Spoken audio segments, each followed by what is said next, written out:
and thanks for checking out Positively Psyched with Rod Loudon.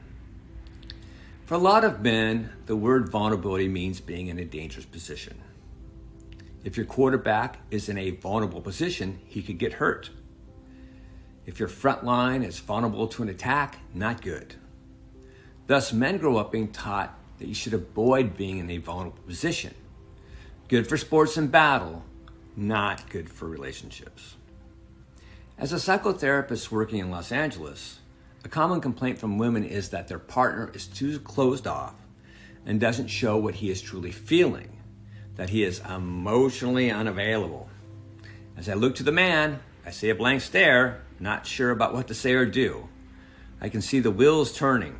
Why does my partner want me to be in a position where I can get hurt? After all, vulnerability is something I have been told to avoid my whole life.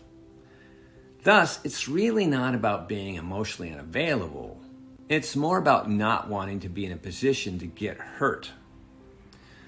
Well, there's a flip side to vulnerability that is powerful and necessary for the production of intimacy, which many people feel is the most valuable thing in the universe.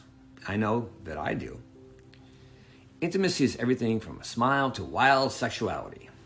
It requires being in a state of vulnerability.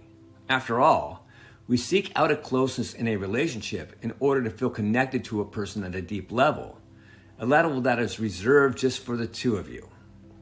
In order to create a flow of intimacy, one has to put down their guard. They can't have walls up and machine gun turrets ready to fire.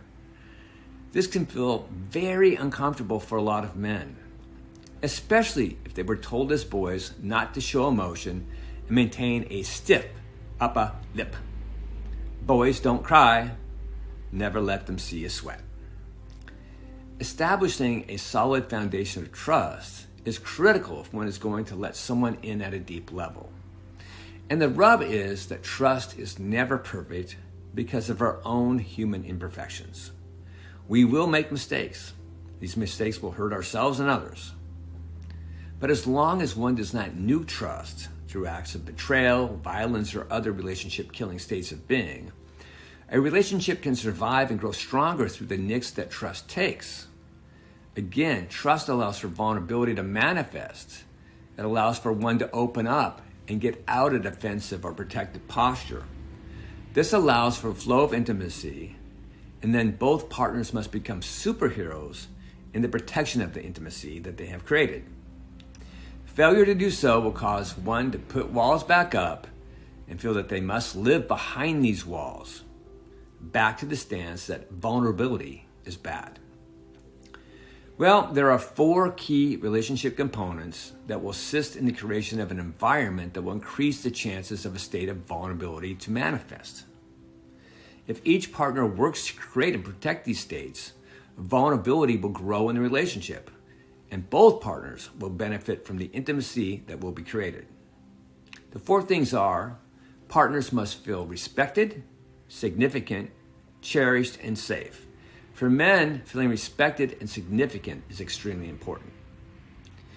If you want to have a deeper connection with each other, make sure you think before you say or do. Ask yourself, is what I'm about to say or do going to protect or harm vulnerability or intimacy? And if the answer is harm, figure out how to say it or do it in a different way. Finally, think about this.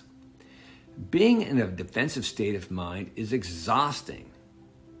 Thus, through vulnerability, you can create a space where you can truly feel connected and safe. It is rejuvenating if done correctly. You'll likely find yourself far less exhausted, as you won't always be on red alert.